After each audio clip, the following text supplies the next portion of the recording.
오늘 말씀은 예배 9번째 이야기고요. 또 사도신경에 관한 이야기입니다. 참 예배자는 참된 신앙 고백이 있어야 합니다. 우리는 어떤 한 사람이 하나님을 알았다고 해서 그 한 사람의 신앙 고백으로 교회가 운행되지 않습니다. 그리고 어떤 한 무리가 주장하고 있는 신앙 고백으로 또 교회가 이루어지지 않습니다. 오직 하나님 말씀에서 말씀하시는 참된 진리로만이 우리에게 신앙 고백으로 있어야 할 것입니다. 그래서 우리 공통적으로 교회를 다니는 자들이, 예수를 믿는 자들이 믿는 바가 무엇인지가 분명히 밝혀져야 되고, 그 공통된 믿음의 핵심, 그 신앙 고백이 우리의 삶의 신앙 고백으로 계속 이루어져야 할 것입니다. 우리는 각자가 하나님을 경험한 자요, 하나님을 믿는 자들입니다. 동시에 이 말은 내가 믿는 하나님, 나에게는 이런 하나님이야 라고 하는 그 하나님에 대한 정의가 각자마다 다 다른 경우가 있습니다. 그래서 내가 나의 삶을 통해서, 내 과거의 삶을 통해서 하나님이 이렇게 찾아왔고 이런 하나님을 나는 믿습니다 라고 할 때, 나에게 주어진 어떤 내 개인적인 하나님을 타인에게도 주장하고 권하여서 당신도 나처럼 해봐, 내가 이렇게 믿었으니 내가 또 이렇게 믿고 하나님으로 인해서 내가 이런 복을 얻었어 라고 하면서 자신이 경험한 그런 신앙을 다른 사람들에게 강요하거나 권면하는 경우가 있습니다. 하지만 그것은 신앙 고백이 될 수가 없습니다. 또 그 한 사람의 신앙 고백, 그 믿음이 다른 사람에게도 주어지는 믿음이 될 수는 없습니다.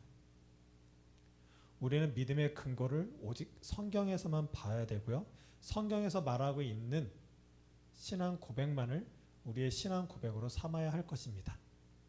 그런 참된, 거짓되고 진실된 신앙 고백이 우리에게 있어야 할 것인데요, 오늘의 이 신앙 고백, 사도신경에 대해서 말씀을 나누고자 합니다. 우리는 계속 지금 예배 시리즈를 하고 있고, 예배자란 신약에서는 또 제자라고 부를 수 있습니다. 여러분들, 제자, 우리는 제자가 되어야 하는데, 먼저 제자를 삼으신 예수님께서는 제자를 왜 삼으셨을까요? 그 첫 번째 가장 큰 이유는, 예수님은 제자를 삼으셨는데 그 이유로 나와 함께하고 싶어서, 이것이 가장 큰 핵심입니다. 예수께서 이 땅에 오신 이유는 임마누엘 하나님, 내가 너희와 항상 함께하겠다, 그 약속에 주어진 증거로서 이 땅에 오셨는데, 그 증거로서 예수 그리스도가 제자를 삼은 가장 큰 이유는 바로 함께하고 싶으셨던 것입니다. 그러면 이 함께하고 싶다라는 것이 어떻게 드러났을까요? 하나님께서는 예수 그리스도를 이 땅에 보내주셔서 예수 그리스도로 말미암아 제자를 삼게 하셨습니다. 그 제자들에게 또 예수께서는 강조하십니다. 너는 가서 제자를 삼으라라고 하십니다. 그렇다면 제자를 삼으라고 명령을 받은 우리는 제자를 어떻게 삼아야 할까요? 수많은 교회와 수많은 선교단체, 수많은 목사님들이 제자는 이런 거야, 제사 삼기란 이렇게 해야 제자지라고 정말 많은 것들로 강조를 하고 있습니다. 또 그 강조한 바에 따라서 성경 공부와 많은 제자 훈련들이 이루어지고 있습니다. 그렇다면 그 수많은 교회와 수많은 선교단체들이 말하고 있는 그 제자, 그 꼴이 어디에 있느냐라는 거예요. 우리는 이것이 분명해야 합니다. 예수님께서는 제자를 삼으라고 해서 너희들이 알아서 제자를 삼아 라고 하시지 않았습니다. 예수께서는 제자를 삼으라라고 하고 그 제자됨의 그 목적지, 그 꼴이 어디에 있는지를 분명히 제시해 주셨습니다. 그것이 바로 사도행전입니다. 1절에서 제자를 다시 뽑는 장면이 나옵니다. 12명의 제자들 중에 한 명이 탈락되게 됐죠. 가룟 유다가 죽고 나서 구약 성경을 이루기 위해서 한 명의 제자를 다시 한번 선출될 때 마띠아가 제비뽑기로 선출이 됐습니다. 그 과정 속에서 제자가 되는 조건이 나오는데, 사도행전 1장 22절에 보면 항상 우리와 함께 다니던 사람 중에 하나를 세워 우리와 더불어 예수께 부활하심을 증언할 사람이 되게 하여야 하리라 하거늘. 12제자 외에 수많은 무리가 예수를 따랐다라는 것입니다. 그리고 그들 중에 하나를 세워서 제자로 12명의 사도가 되도록 하게 되는데, 가장 큰 핵심은 바로 부활의 증인이 되는 것입니다. 세상 수많은 교회와 선교단체가 제자를 삼고 있고 제자를 강조하고 있지만, 자신들이 말하고 자신들이 강조하는 그 제자가 아니라 예수께서는 제자를 삼으라고 했고, 사도행전에서 분명히 어떤 제자가 분명히 제자가 될 수 있는지를 한 명의 제자를 세움으로 인해서 진짜 제자의 꼴, 제자의 완성, 제자가 되는 조건을 분명히 제시해 주셨습니다. 그것은 바로 부활의 증인이라는 것입니다. 우리는 제자를 삼으라는 명령 가운데 있을 때 누구든 제자를 삼는다면, 또 교회의 목사들은 성도들을 세울 때 예수 그리스도의 참 제자로 세워야 되는데, 그 꼴을 어디에 두느냐? 바로 부활의 증인으로 만드는 것이, 그렇게 부활의 증인이 되는 모습을 보는 것이 바로 제자의 완성으로 볼 수 있다라는 것입니다. 그래서 내가 누군가를 제자 삼아서 참된 부활의 의미를 깨닫고 부활의 증인이 되었을 때 제자가 되었구나. 또 그 제자가 다른 제자를 삼을 때도 부활의 증인으로서, 그래서 성경 공부가 이루어지고 교회에서 많은 프로그램이 이행되었을 때 부활의 증인이 되게끔 하는 것이 제자를 삼는 가장 큰 기준이요 조건이 될 것입니다.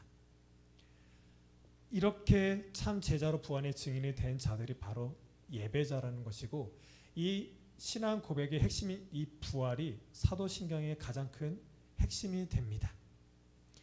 여러분, 부활 믿으십니까? 이 사도신경은 크레도라고 합니다. 나는 믿습니다. 이것은 라틴어인데요, 코르도에서 왔습니다. 코르, 심장이라는 뜻이고요, 두다, 주다, 놓다라는 뜻입니다. 곧 사도신경 크레도, 이것은 심장을 내놓다라는 뜻입니다. 믿음은 온몸을 던진다라는 뜻이 있는데요, 생명을 내놓다라는 뜻입니다. 그래서 우리 예전부터 옛 어른 믿음의 선배들은 양다리 걸치지 마, 이런 얘기 많이 했었습니다. 바로 그거예요. 우리는 온몸을 던지는 거고, 심장을 내놓아서 생명을 내놓는 행위가 바로 크레도, 신앙 고백, 사도신경이라는 것입니다. 그렇다면 이 사도신경이 왜 생겼을까요? 누가 썼을까요? 사도신경에서 사도들이 기록된 것이 아닙니다. 이 사도신경은 작자 미상이에요. 이것이 교회에 알려지게 되고 쓰이게 되면서 지금에 이르러서 수많은 교회들이 우리가 믿는 바가 무엇인지를 밝히 드러내는, 우리 교회 가운데 많은 신도들이 어떤 신앙과 어떤 신앙 고백에 있어야 되는지 그 기준을 삼고 있는 것이 바로 이 사도신경입니다. 먼저 이 사도신경은 세례를 위해서 주어집니다. 너희는 가서 제자를 삼으라고 했습니다. 그리고 아버지와 아들과 성령의 이름을 세례를 주라고 했는데, 성령을 주는 그 근거가 될 것이 초창기 때는 너무 모호한 거예요. 그래서 이 사도신경을 통해서 우리가 믿는 바가 무엇인지가 밝혀져서 그것을 신앙 고백하는 자들에게 세례를 주기 시작했습니다. 그리고 두 번째는 자녀 교육입니다. 우리는 내가 예수를 믿었다 해서 내 자녀가 바로 믿음을 갖는 것 아닙니다. 믿음은 대물림, 또 증여가 되지 못합니다. 자녀도 하나님을 경험해야 되고 스스로 신앙 고백할 줄 알게 돼야 됩니다. 하지만 부모가 알고 있는 그 믿음, 하나님을 믿게 해서는 안 됩니다. 그 자녀 또한 하나님을 경험했다고 했을 때 자녀 뜻대로 아무렇게나 하나님을 아는 것으로 신앙 고백해서는 안 되는 것입니다. 그래서 이 사도신경을 통해서 우리가 믿는 바가 무엇인지 부모가 먼저 깨닫고 이 믿는 바를 자녀에게 분명히 가르치기 위해서 이 사도신경이 쓰여졌다는 것입니다. 그리고 세 번째는 이단이나 배교자들을 위해서 사용되었습니다. 교회가 계속 발전되면서 많은 이단들이 생겨나게 되고 많은 배교자들이 생겨났습니다. 그 이단들이 왜 이단인지 또 배교하는 자들에게 무엇이 잘못된지를 말하기 위해서 사도신경이 쓰여졌다라는 것입니다. 그래서 우리 교회들도 각자가 이 신앙 고백 가운데 사도신경을 통해서 우리가 믿는 바가 무엇인지를 분명히 알 필요가 있고, 이것을 통해서 세례를 주고 또 다음 세들에게 신앙이 무엇인지를 가르쳐 줄 줄 알아야 되며, 또 교회를 호시탐탐 노리고 있는 그런 이단들과 배교자들에 대해서 참된 신앙이 무엇인지를 분명히 알려줘야 할 것입니다. 이것이 바로 사도신경이고요. 사도신경이 우리에게 읽혀지기 위해선 또한 우리의 이 사도신경을 이렇게 신앙 고백하게 되는 우리의 삶의 배경이 있어야 합니다. 우리의 이런 삶의 신앙 고백에 어떤 배경이 있다고 할까요? 우리의 현실은 무엇으로 살고 있을까요? 우리의 실존은 무엇일까요? 라는 거예요. 그것은 곧 성경에서는 죄라고 말하고 있습니다. 죽음이고 어둠밖에 없는 이 땅을 이야기하고 있고요. 성경에서는 이 땅을 죄로 바라보고 있습니다. 죄에는 두 가지가 있습니다. 원죄와 자범죄가 있죠. 먼저 자범죄를 볼까요? 자범죄는 뭘까요? 자기가 스스로 계획한 가운데서 저지른 죄를 자범죄라고 합니다. 이거에 대한 죄책은 누구에게 있을까요? 죄책은 죄책감이 아니라 죄에 대한 책임을 이야기합니다. 당연히 자기에게 있겠죠. 자기가 계획하고 저질렀으니까. 그럼 원죄는 무슨 말일까요? 원죄의 죄책은 누구에게 있을까요? 최초 아담이 선악과를 따먹고 그 따먹은 죄가 우리에게, 온 인류에게 연대가 되어서 주어진 죄의 책임이 우리에게 있다라는 것이 바로 원죄입니다. 그래서 아담은 우리의 죄의 대표성이요 대리성을 갖는 사람이고, 아담의 허리에 나온 모든 인류는 다 이 원죄를 가지고 있습니다. 그래서 아담은 우리의 자연적 머리와 법적 머리가 되는 것입니다. 그리고 또 한 가지 죄책의 문제 다음에 바로 죄의 오염에 관한 이야기입니다. 아담이 죄를 짓고 이제는 상태적인 거죠. 타락한 상태가 무엇과 같은지를 지금 이야기하고 있는 것입니다. 그래서 순전한 상태에서 죄의 상태로 빠진 상태를 우리는 또한 원죄라고 얘기합니다. 그럼 여기서 순전한 상태는 어떤 상태를 말하는 것일까요? 이것은 곧 선악과를 따먹기 전 죄를 짓지 않을 수 있는 상태입니다. 그런 죄의 상태는 뭘까요? 죄를 짓지 않을 수 없는 상태를 의미합니다. 이것이 바로 원죄, 죄의 책임이 아담의 죄로 말미암아 모든 인류에게 주어진 것이 우리에게 있고, 그거로 인한 상태적인 것, 죄의 오염으로 말미암아 죄를 짓지 않을 수 없는 상태가 된 것을 바로 우리는 원죄라고 합니다. 이 죄의 오염이 바로 자범죄의 원인이 되죠. 하지만 잘 생각해보면 원죄가 처음 생겼을 때 아담이 지은 죄는 아담이 지은 죄가 원죄가 아닙니다. 아담이 지은 죄는 퍼스트 씬에서 첫 번째 지은 죄예요.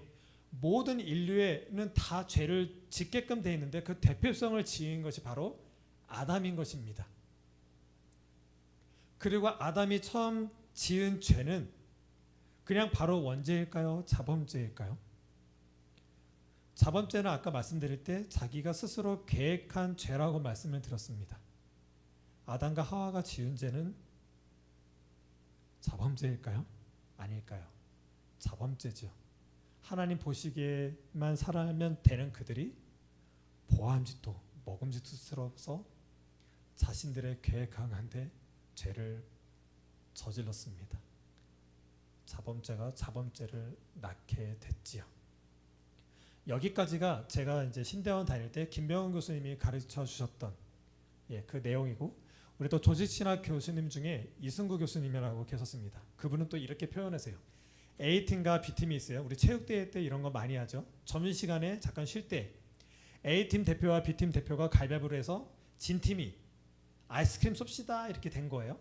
그래서 대표가 가위바위보를 했습니다. 그랬더니 B팀이 지게 된 거예요. 그래서 B팀에 있는 사람들이 A팀 사람들에게 아이스크림을 쏘게 됐습니다. 근데 빈틈에 어떤 한 사람이 그런 얘기를 하는 거예요. 아니 저 대표가 가위바위보 졌다고 내가 왜 아이스크림 쏴야 돼요? 우리 이런 얘기하지 않지요. 이것이 바로 원죄입니다. 아담은 모든 사람이 죄를 짓는데 그 대표성을 지니고 있는 게 바로 원죄라는 거예요. 그래서 원죄라고 이야기할 때 아담이 지은 죄가 원죄가 돼서 나에게 온 게 아니라 모든 사람은 다 죄를 지키고 원죄를 가지고 있는데 그 대표성을 가지고 있는 것이 바로 아담이 지은 죄가 되는 것입니다. 그래서 아담이 지은 죄, 그것이 바로 원죄가 발생되는 것이 아니라 모든 인류가 갖고 있는 그 죄성이 바로 원죄라는 것을 우리는 알고 있어야 되고, 아담이 지은 죄는 그 모든 인류가 가지고 있는 그 죄, 그 대표성을 지니고 있다라고 보는 것이 바로 죄에 대한 바른 해석이 됩니다. 이 세상은 이 죄에서 벗어날 수가 없습니다.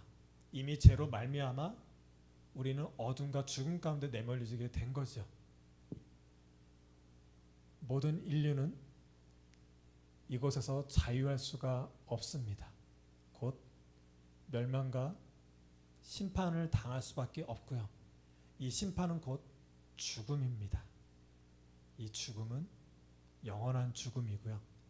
어떤 누구도 예외가 없습니다.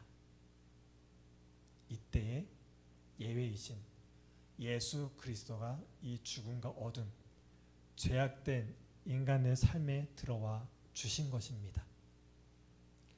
예수 그리스도는 이 땅에 그냥 온전하고 괜찮은 사람들에게 오신 것이 아니라 죄인들에게 찾아와 주신 것입니다. 이 복음을 알아들은 우리는 여기서부터 신앙 고백이 되어지는 것입니다. 전능하사 천지를 만드신 하나님 아버지를 내가 믿사오며, 이 세상 모든 만물, 천지, 하나님 나라와 이 죽음에 이를 수밖에 없는 이 땅의 차원까지도 모든 걸 다 만드신 전능하신 하나님 아버지를 내가 믿사오며 그 외아들 우리 주 예수 그리스도를 믿사오니 이는 성령으로 잉태하사. 이 말은 뭘까요? 성령으로 잉태하셨다라는 건 예수님은 참 하나님이시라는 것입니다.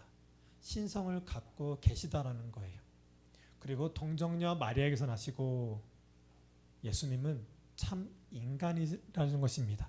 사도신경에는 굉장히 짧게 한 문장으로 성령으로 잉태하고 동정녀 마리아에게 나셨다라고 하지만 어마어마한 의미가 있는 것입니다. 예수님을 하나님으로만, 신으로만 안다면 이단입니다. 예수님을 인간으로만 여기면 이단이 됩니다. 예수님은 참 하나님이요 참 인간으로 오신 분으로 우리가 신앙 고백되어야 우리는 참된 고백이 되는 것입니다. 인간으로 오신 예수님이 왜 성경에서는 어떻게 표현되고 있냐면, 예수께서 이 땅에 오시고 세례를 받으시고 40일 광야 생활 하시던 중에 사단에게 시험을 당하십니다. 돌이 떡덩이가 되게 하라, 성전 꼭대기에서 떨어져라, 내게 절해라. 그 첫 번째 시험, 돌이 떡덩이가 되게 하라가 바로 인성에 관한 이야기입니다. 사단은 지금 예수님한테 돌이 떡덩이가 되게 하라 하면서 돌이 떡덩이가 되게 해서 인간으로 오신 예수님이 아니라 신으로만 여겨지는 예수님으로, 하나님으로 돌려보내고자 하는 시험이 바로 돌이 떡덩이가 되게 한다라는 거예요. 근데 예수님은 인간으로 오셨기 때문에 사탄의 꾀임에 넘어가지 않으셨습니다. 동정녀 마리아를 낳으시고 본디오 빌라도에게 권한을 받으사. 빌라도도 죄인입니다. 하지만 예수님을 죽일까 말까, 풀어줄까 말까 할 때 그는 손을 씻으면서 나는 죄가 없다라고 고백을 했습니다. 이 땅 어떤 누구도 다 죄인이요 죄의 가해자입니다. 그런 대표적인 사람이 빌라도고, 빌라도의 고난을 받으사 십자가에 못 박혀 죽으시고, 오늘은 죄 문제를 다루고 있습니다. 십자가 못 박혀 죽으신 이유는 죄 문제를 해결해 주신 것입니다. 아담과 하와가 죄로 말미암아 이 어둠의 땅에 우리가 살게 된 그 진짜 이유, 진짜 문제, 돈 문제, 건강 문제, 어떤 재능과 이 땅에 사는 어떤 그런 문제가 진짜 문제로 여겨져서 예수 그리스도가 이 땅에 오신 것이 아니라 진짜 문제, 제 문제를 해결해서 십자 못 박혀 죽으신 것입니다. 그리고 사흘 만에 부활하셨습니다. 죄의 삭은 사망이기 때문에 모든 걸 다 십자가에서 죄를 짊어지고 죽으셨습니다. 그걸로 끝나면 아무것도 아닌 거예요. 하지만 죽음에서 하나님께서 예수 그리스도를 살리셨기 때문에, 부활 생명을 인도하셨기 때문에 우리에게 소망이 있게 된 것입니다. 하지만 여기서 안타까운 게 뭐냐면 우리 그 번역에는 빠진 게 있습니다. He descended into hell. 영어 성경이나 다른 나라의 번역에는 이 문장이 들어가 있는데 우리에게 이게 빠졌습니다. 처음에 초창기 1800년대 말 정도에 우리 기독교가 이제 조금씩 태동해서 번창하고 있는 그때에 우리나라의 그 사도신경에 들어올 때는 이 문장이 있었습니다. 그래서 디옥의 나리사, 이제 그 당시에 지옥을 디옥이라고 얘기했죠. 그래서 예수께서 십자가 못 박혀 죽으시고 지옥에 내려갔다라는 내용이 분명히 있습니다. 근데 우리나라에만 이 내용이 없습니다. 초창기 때 있었지만 이제 한국 교회가 많은 교단들이 연합해서 이제 대한민국의 이제 기독교 문화가 이제 꽃필 그 초창기 때 이 사도신경으로 해서 심층적으로 연구가 진행이 되었었습니다. 그때 장로교 쪽에서는 이 문장이 꼭 있어야 된다. 근데 감리교나 다른 데서는 빼야 된다라고 서로 이제 의견이 이렇게 갈릴 때가 있었습니다. 그때 이제 장로교에서는 이제 양보를 했고 이 문장이 없어졌다라고 합니다. 그 가장 큰 이유가 뭐냐면 이 문장이 천주교 쪽에서도 연옥설을 주장하고 있는 그들에게 근거가 된다 그래서 이 문장이 뺀 가장 큰 이유가 됐다라고 합니다. 그 여러 가지 이야기들이 있지만 제가 알고 있는 건 여기까지인데 한번 찾아보셔도 좋을 것 같습니다. 아무튼 굉장히 중요합니다. 십자가 못 박혀 죽으셨다. 우리의 모든 죄를 다 짊어지셨기 때문에 죄의 삭은 사망이기 때문에 사망에 이를 수밖에 없는 예수 그리스도가 이렇게 헬 지옥으로 가셨다는 내용이 너무나도 중요합니다. 그것을 하나님께서 건져내셨기 때문에 참 생명을 인도하셨기 때문에 이 내용이 너무나도 중요한 것이고요. 또 우리가 오해하지 말 것은 여기서 말하는 헬이라는 문장은 단순히 그냥 어떤 우리가 영화라든가 우리가 그 성경에 나와 있지는 이상한 그 지옥이라는 것을 형상화시켜서 막 뜨겁고 막 이상한 요즘 막 악마 그 판사 막 이런 드라마도 있죠. 그런 거 보면서 우리는 지옥이 어떤 거냐고 형상화되어 있습니다. 그런 헬이 아니라 하나님과 완전히 철저하게 단절된 상태를 헬이라고 합니다. 아담과 하와가 선악과를 따먹고 죽음에 이를 수밖에 없는 하나님과 철저하게 단절된 이 상태, 이 상태가 바로 헬이에요. 하나님이 아버지신데 하나님 아버지가 단절될 것을 너무나도 두려워하고 괴로워했던 예수님은 십자가에서 엘리 엘리 라마 사박다니 아버지 어찌 나를 버리십니까? 바로 그 의미입니다. 그 하나님과 단절된 그곳에서 하나님이 다시 예수 그리스도를 살리신 그 부활 생명으로 이끄신 것이 바로 기독교 신앙 사도신경이라는 것입니다.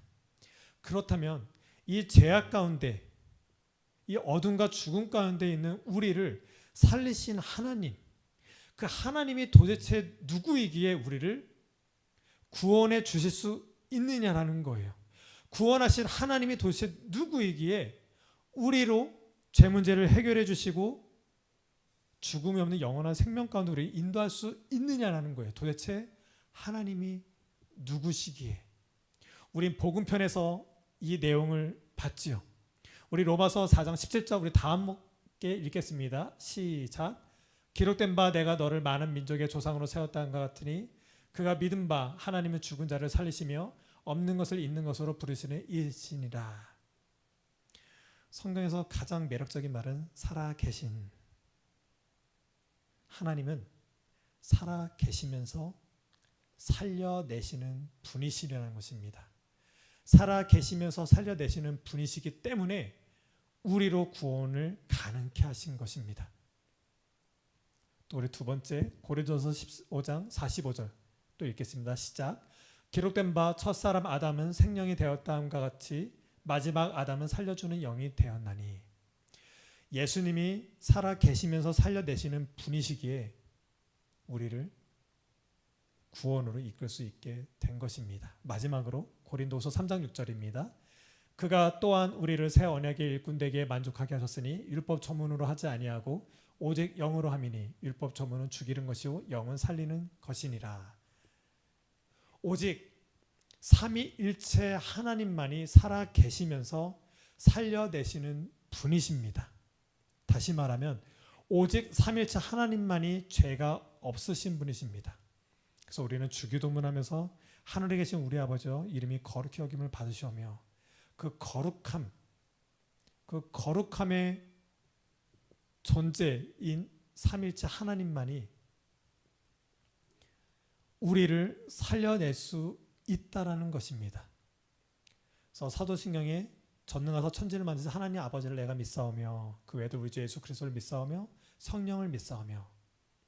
사도신경에 이렇게 삼위일체 하나님에 대해서 믿는다는 것이 무엇인지 명확하게 기록되어 있습니다.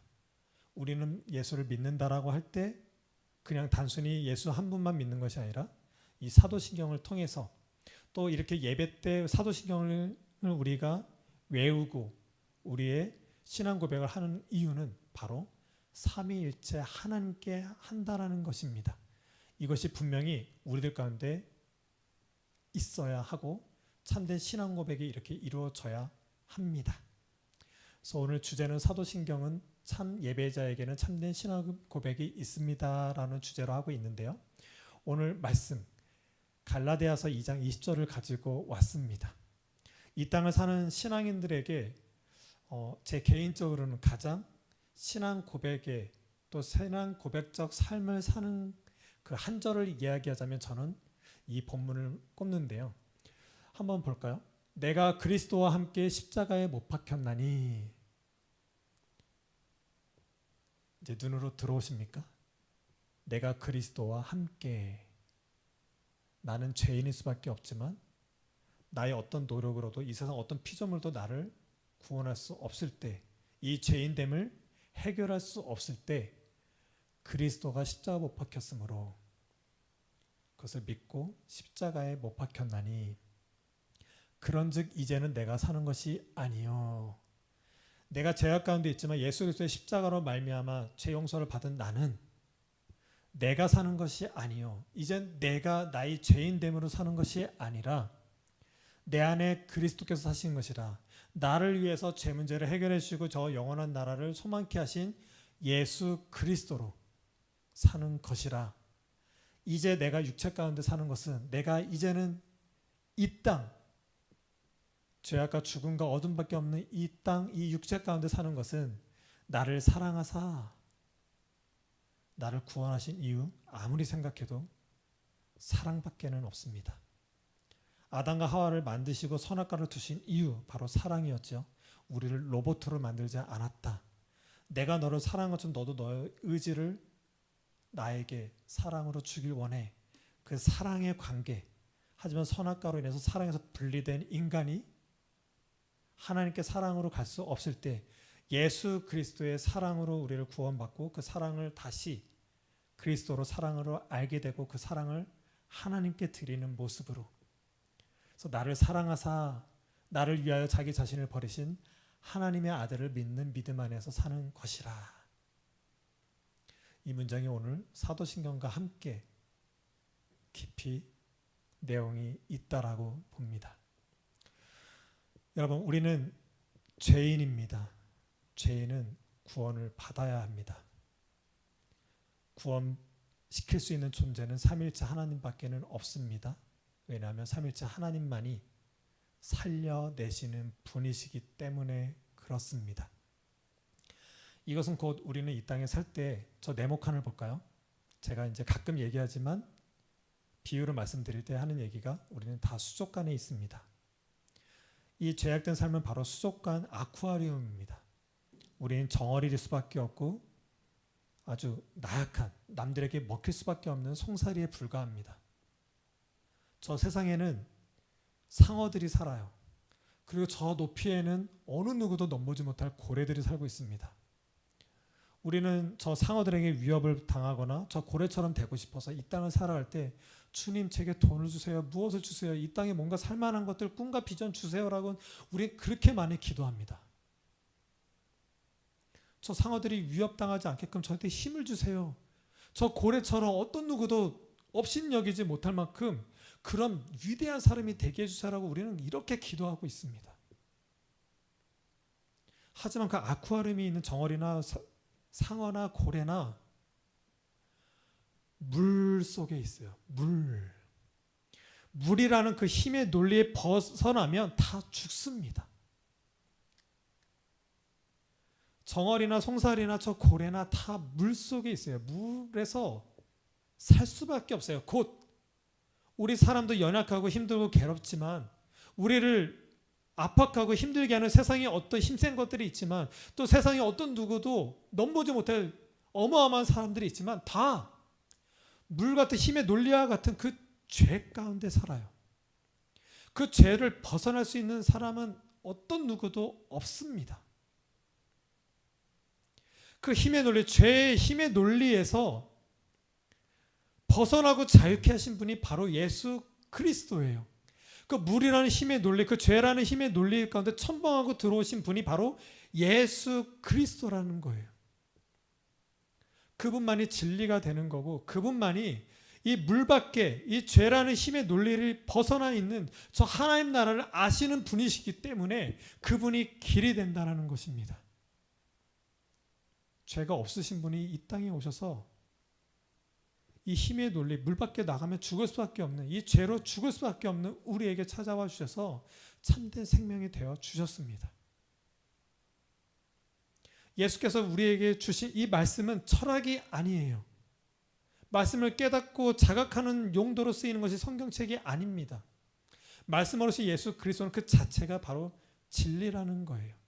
이 땅에 수많은 사람들 삶이라 이런 거야, 인생은 이런 거야, 잘 살려면 이런 거야 라고 말하는 사람들은 다 감옥과 같은 삶에서 감옥 생활을 이렇게 해야 돼, 감옥 생활에서 넉넉히 살려면 이래야 돼, 감옥 생활에서 좀 더 넓게 두 발 뻗고 자려면 이렇게 살아야 돼, 그런 자각해 하는 그런 말과 글밖에 안 돼요.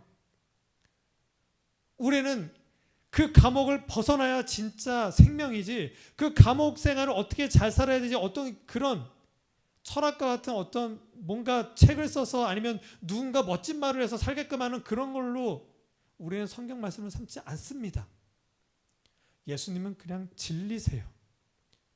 이런 죄 가운데 오셨고 하나님이 그와 함께 또 성령으로 말미암아 삼일체 하나님께서 우리를 구원하신 역사, 그것을 믿는 것이 바로 사도신경이라는 것입니다. 이 땅의 죄악 가운데 예수 그리스도가 오셨어요. 이 땅은 전쟁입니다. 전쟁은 무시무시한 살육이 있는 곳입니다. 이곳에 우리의 소대장으로 오신 예수 그리스도를 우리는 알아봐야 합니다. 그분을 알아봤더니 병자를 고쳐요. 물이 포도주로 만드는 기적까지도 있게 하세요. 근데 그분이 십자가에 못 박혀 죽으셔서 힘없이 무기력해 죽으셨습니다. 이 땅에 오서 전쟁터에 돌격 앞으로 하고 나가면서 총 맞고 죽으신 거예요. 근데 그분이 다시 사셨습니다. 부활하셨습니다. 우리는 부활하신 예수님을 믿는 거예요. 예수님을 믿는다라는 건 그 십자가 앞에서 십자가를 진짜 알아보고 신앙 고백 가운데 기도한다라는 거예요. 우리는 이 땅 살 때 너무 괴롭고 가난하고 힘드니까 아프니까 교회 나가서 기도를 해요. 근데 교회 앞에 딱 나갔더니 십자가가 있어요. 십자가의 의미가 뭐지요? 죄 용서예요. 그 의미는 온데간데 없고 그 십자가 앞에서 돈 주세요, 건강 주세요, 이것 주세요, 저거 채워주세요, 해결되세요. 우린 그런 기도하고 있더라니까요. 성경에는 어디에도 그런 기도 하라는 것이 없습니다. 믿음으로 주님 60평 아파트 주실 줄 믿습니다. 이런 믿음이라고 말한 어디에도 본문 찾아볼 수 없습니다. 오직 믿음은 바라는 것의 실상이에요. 바라는 저 하나님 나라의 실상이 바로 믿음이고 보지 못하는 증거가 믿음입니다. 오직 하나님 나라 부활 세계만을 그리는 것을 우리는 믿음이라고 하고 있어요.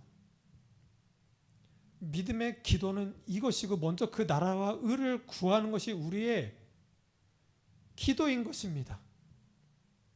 그렇다고 힘들고 어려운데 기도하지 말라는 건 아니에요.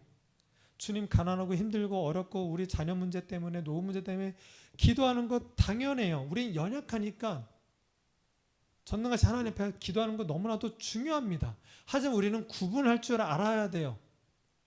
우리가 힘들 때라서 힘든 것을 주실 줄 믿습니다. 채워주실 줄 믿습니다. 해결될 걸 믿습니다. 우리 애가 서울대학교 될 걸 믿습니다. 취업 잘 될 걸 믿습니다. 이런 게 믿음의 기도가 아니라는 거예요. 오직 믿음의 기도는 삼위일체가 하신 그 하나님이 하신 그 행위에 근거한 하나님이 이루신 그 하나님 나라를 소망하는 것에만 믿음을 두는 것입니다. 이것만을 믿음의 기도고요. 우리가 이 땅에서 힘든 것은 그저 도와달라고 하는 거죠. 연약하다고 하는 거죠. 우리 아이들이 힘들고 어려우면 부모에게 가서 죽는 소리 하는 것처럼 우리도 그저 죽는 소리 하는 것뿐인 거예요. 그런 기도의 대상이 있다는 것만 해도 우리는 얼마나 감사한 줄 몰라요.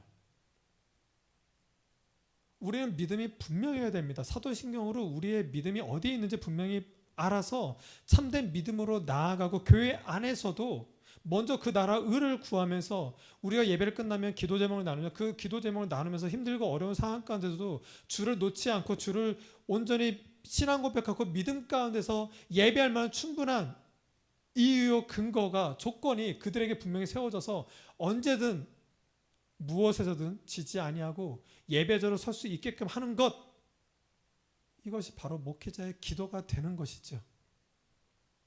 우리는 근데 이 땅에 소대장으로 오셔서 돌격 앞으로 하신 예수, 하지만 총 맞고 죽으신 예수, 이건 왜 말하냐면 우리는 저 적진에서 총알이 날라오면 주님 우리에게 수류탄을 주세요. 우린 그런 기도해요. 세상이 너무 힘드니까 뭔가를 주세요라고 해요.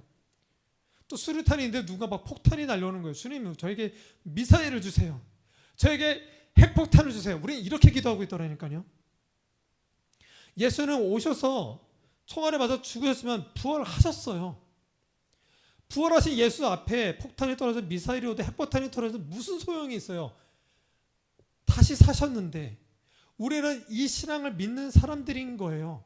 이 땅을 살 때 우리는 넘어질 수 있고 좌절될 수 있어요. 세상을 압박하고 억압해서 굉장히 괴로울 수 있어요. 하지만 그것을 이기고 능히 이겨낼 뭔가 꿈과 비전을 찾고 뭔가 행하고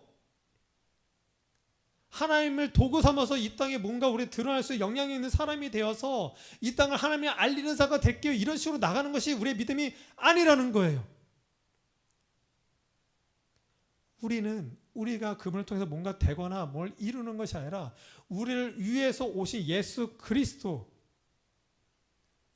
동안 삼위일체 하나님께서 무엇을 하셨는지를 바로 바라보고 십자가에서 다 하신 그 다한 운명으로 우리는 살아가는 것이 우리의 신앙이라는 것입니다.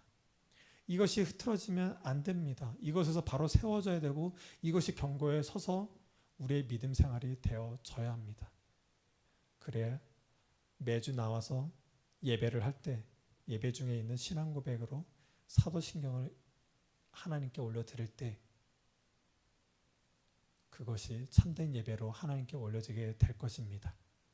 우리 항해하는 교회 성도 여러분들은 또 이 예배에 참여하고 있는 성도 여러분들은 교회를 다닐 때 믿는다라고 할 때 우리가 믿는 바가 무엇인지가 분명해지시길 바라겠습니다.